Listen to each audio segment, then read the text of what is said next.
Hi, I'm Catharine Lumby. I want to talk to you about this book, The Lovers, and I'm interviewing Catherine Ray. And I was so compelled by this book, I read it twice in one night. So Catherine, welcome. This is such a pleasure. Thank you. And I loved your novel, The Lovers. It's fantastic, and it's your first novel in English. It is, indeed. And you've written 8 books in French. Why did you decide to write in English? First of all, I think I should start saying that I arrived in Australia when I was 41, and I already had a past.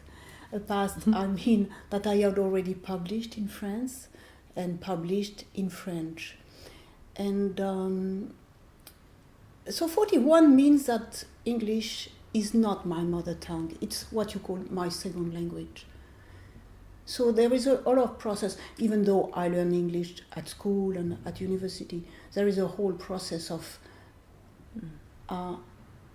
realizing a language. You know, it's not just a matter of being able to speak, but it's a matter of being able to realize, internalize a language, and it takes a lot of time. It takes many, many years. Now, one thing is to be able to speak, and another thing is to be able to write. And I think I've been in Australia for 20 years, and I think I held to my mother tongue. And maybe I had the dream that more of my work would be translated into English, which didn't happen. 2 books were translated, and I waited and thinking, all right.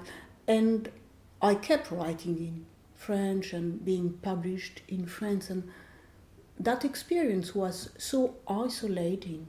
And it became really painfully isolating, and I thought, I've got to get out of that path, and it's not a right path. And should I give up my mother tongue? And yes, I thought one day. So it was a bit painful. But if you look at all writers who have given up their mother tongue, it's always painful. I think you go through a process of a grieving process. It's quite a long time because you hold to your mother tongue. Look what Hannah Arendt said when she was in America during the war. She said, your mother tongue, she kept writing, her diaries at Journal de Pensée in German. She published all her seminars and lectures in English, but all her personal diaries were in German. And she said she was away from Germany 34 years, and she said the only thing you carry with you when you are in exile or away from your country is your mother tongue. Your mother tongue is your homeland. When I arrived here in Australia, I thought, because I've heard that a lot from many, many writers, including Milan Kundera and Albert Camus, saying that the mother tongue is the homeland. And I thought it was a bit of a cliche, and it's not. It's not at all. It's absolutely true. Your mother tongue, look, when you are on the train, people, they naturally slip into their mother tongue because that's a place of comfort. It's close to your soul, it's close to your heart, it's your place. It's very difficult to describe that. So, because we live in that society where people move and they speak what's called now global English, and you think that you just jump from one country to another one, but it's not. It doesn't happen like that. You have got this long grieving process of first you land your motherland or your fatherland, and then your mother language. It's a long grieving process. So to go back to the point, I was in that very isolated place, and I thought it's not good, and I was in a place of great suffering, and I thought, all right, let's try to write in English. Wow, that's amazing. And I was just thinking when you were talking about Nabokov, who's one of my favourite novelists ever. Yes. And of course he was born in Russia, and he moved to France, and then he wrote in English, and he wrote famous novels in English. Yes. And I've always had this incredible admiration, and I read his essays on Yes. when he taught as a Yes. professor on English literature. Absolutely. And you think, how? Very good essay. But I Yeah. have the same admiration for you, because The Lovers is one of the most compelling novels I've read for years. Thank you. It's an extremely important and compelling book. And if I didn't know that you were French, I would have no idea that English wasn't your native tongue. I see no slippage, and I think it's quite extraordinary. But going back to the question of language, my friend Frank Morehouse, the novelist, has always said that when we speak a different language, we become a different person. That's right. So I want to ask you a little question about that. Do you feel like, as a writer, that you became a different kind of writer when you were writing in English? Now, that's an interesting question. And I've been thinking a lot, because I've thought about that question of changing language for a long time. And I think you become a different person when you are cut off from your country. Language is some sort of epiphenomenon which happens afterwards. I think the fact to be away from your own country and away also from the weight of the past. Coming from France, you have got this sort of look over your shoulder, like some sort of fatherly look of, you've got to write in a certain style.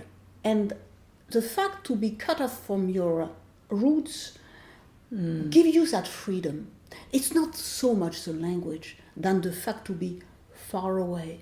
Because then you'll rediscover, you can experiment. Like I did in The Lovers, I did experiment. I love experiment in each of my books. Sometimes people say, each of your book is so different, it looks like a different person. Yeah, why not? Because I like to experiment. I like to go in different realms where I can try this or try that.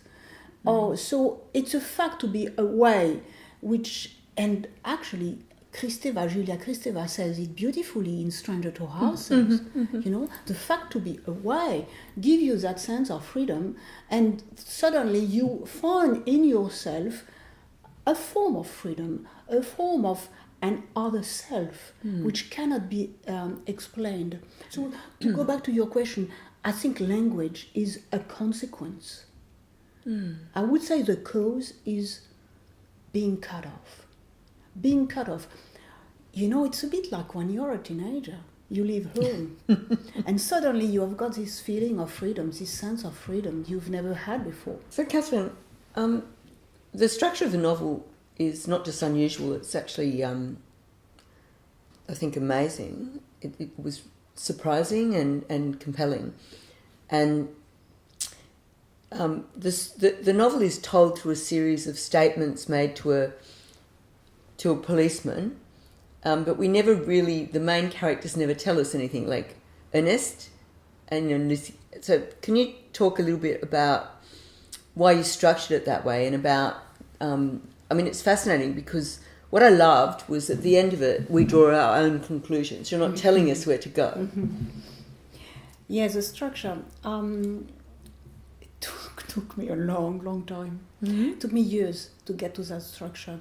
It's a blend of a lot of thinking. As I was, saying experimental, I tried to experiment.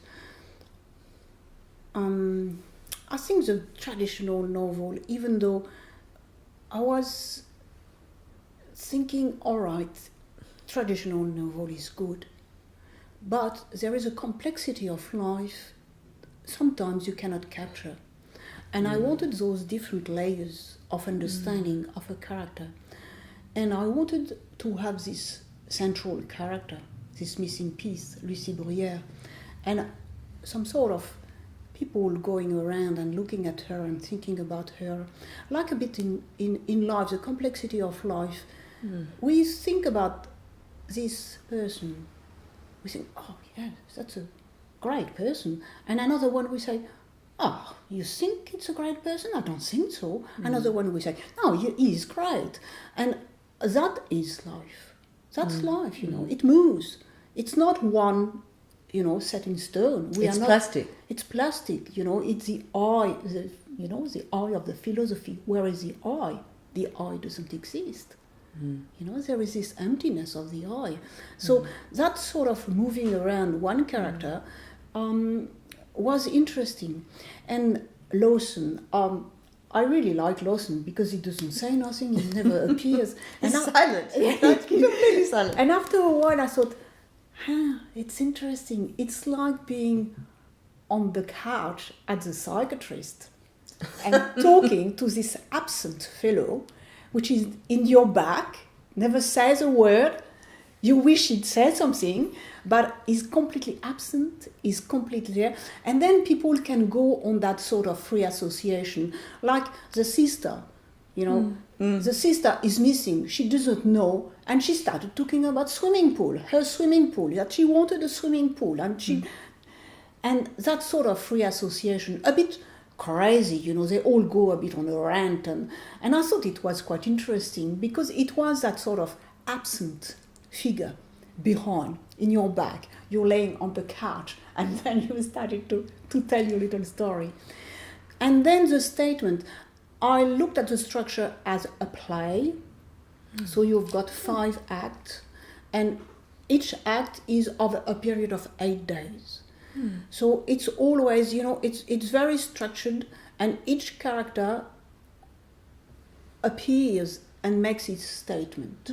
But of course they all lie, which is interesting because that's also part of life. People lie to each other. They always have something to hide. They're not going to say, especially when you talk to your psychiatrist.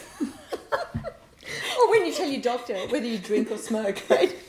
It always starts with a lie, and it takes many, many, many years before you get to the point. So it was, I like Lawson because I was thinking, will he appear? Who is he? But you just know, because Ernest, suppose he's married, he suppose he has got some sons, he suppose, but you don't know him, you don't see him. So I thought it was quite interesting to have those 2 figures, Lawson in Australia and Agnelli in France, and they all, speak.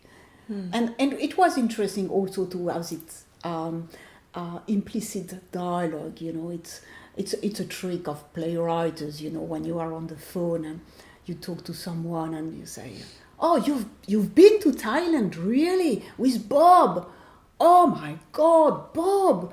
See, this sort of implicit dialogue, I thought it was also, it's a bit of a writer's trick, but I found it interesting. So each statement moves on a little bit through a series of lies, of course, and goes over the structure of 5 acts, exactly like in a play. It does, and it's funny because when I was reading it, I was thinking about Jacques Lacan and his famous sort of 6-minute method, right? You just talk for 6 minutes and you're out, because it's kind of like, that's right. The idea of the policeman taking the statement is, well, just the facts. Yeah. But of course, no one gives the facts. No. Like you said, we all lie to No. ourselves. Yeah. We lie to other Yeah. people, Yeah. right? Yeah.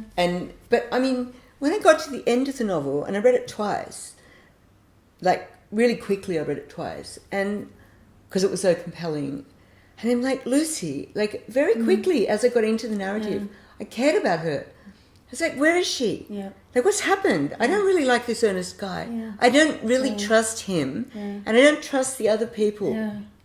But she's the person, She's the and we person. never hear from her. Yes, she's a person. That's interesting. What happened with the manuscript was so interesting. I would call it the miracle of serendipity.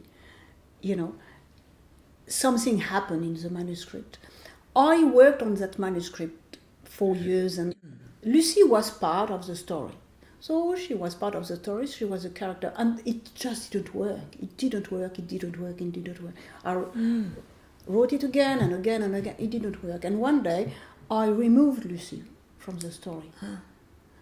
And then, it worked. And I thought, all right, I've already removed Lucie from the story, just a narrative. Why don't I remove Lucie from the evening, from real life? And that's how Lucie was removed. And I got caught in my story. I thought, where is she? where is she? That's what I want to know. Where did she go that night? I was also thinking, where is she? Where is she? Because she was removed from the story. Maybe also because she was a very difficult and painful voice to express. Then maybe the reason why I think the letter, Lucie's letter, is more or less in the middle of the novel. She was, all her pain was so difficult to express. It's so much pain. She's experiencing so much pain that in some way I couldn't give her a voice. So Catherine, Ernest, the painter. I mean, many years ago I was a contemporary art critic, so I know a little bit about the art world. And boy, did you nail that kind of guy. I mean, they're around. Tell me a bit about Ernest to begin with, and then tell me about Lucie and her kind of thwarted passions when it comes to creativity. Yes, there is a lot in your question. Ernest. Well, when first of all, Ernest came in my mind, and it's a blend of a lot of men I've met in my life, artists, writers, of a certain age. Yes, you're right. He belonged to that generation, publishers, Parisian publishers. I also thought of D.H. Lawrence. I also thought of Pablo Picasso.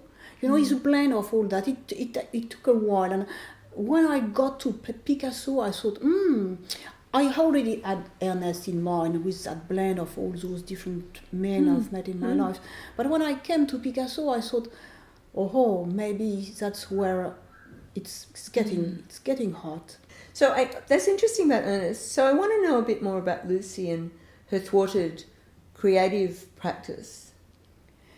Yes, Lucie is... What's going on with Lucie? Lucie, I think Lucie has got this woman being kind to him and wanting him to do his art, to paint, to give the best of himself. And, in each woman there is this kind wanting to help.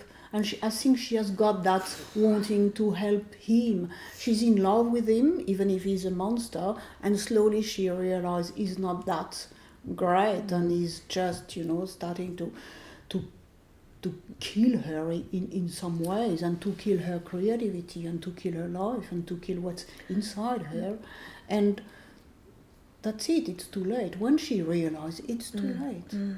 That's incredibly powerful. But I think that there is certainly for women of my generation, and maybe for yours, you were kind of attuned to men's needs and children's needs, of course, and you're brought up to kind of put other people first. Is that it sounds like a very sort of simple way to put that, but that's what you see with Lucie, and you kept going. Yeah. Just let him get his own breakfast and let him. Yeah, I know. Why is he not looking after you? I know. Young women should talk more to older women, because we tend to forget.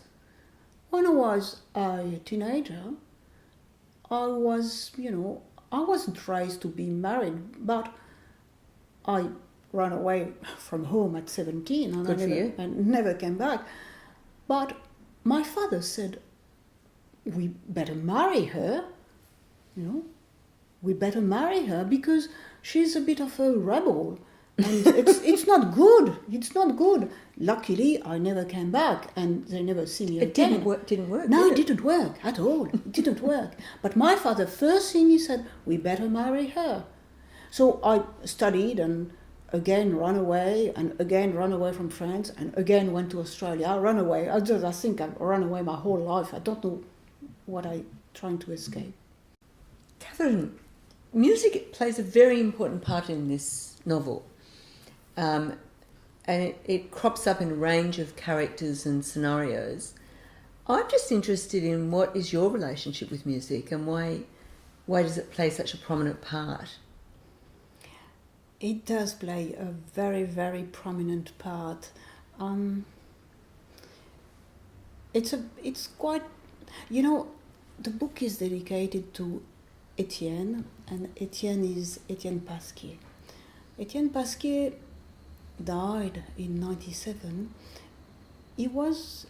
There were three brothers. There was a trio. After the war, he was a celloist, and they were playing the trio. And I was commissioned just before I left France to write a biography of Etienne, because Etienne was in a prisoner of war camp during the war and met Olivier Messiaen. Nazi. Yes, that's right. So yeah, it was not a concentration camp. It was a prisoner of war, but you know, it was terrible. You know, they were suffering hunger. They were very poor condition of life, and so while I was writing the novel, Olivier Messiaen came back to me in a very like an angel, in a very beautiful way, and I don't know how suddenly the memory of Etienne played for the first time the Quatuor for the End of Time while he was in the Stalag with Olivier Messiaen.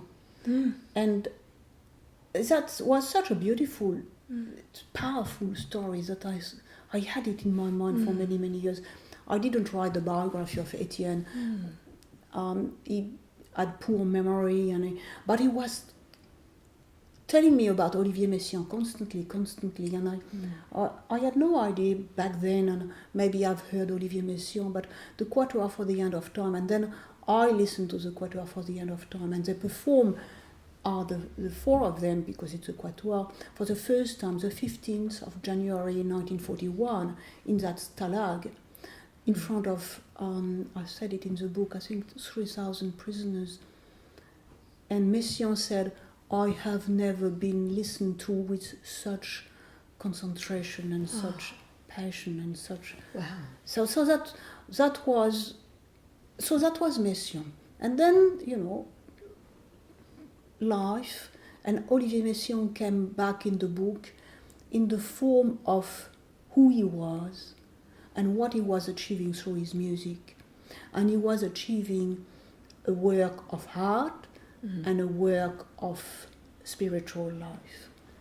And that's maybe, if there is one message in this book, is that Messiaen, of course it's a very discreet homage. I didn't want to go on and on about Messiaen, because the book is not about Messiaen. But Messiaen, I realized, became very important in my life in terms of life and art, and the harmony you have to draw between the two. You have to be what you write, or what you write in terms of music, and you have to be in harmony, like the old philosophers, you know. I was going to say it's very Nietzschean, actually. Absolutely, yeah. It has to be absolutely like a spiritual exercise.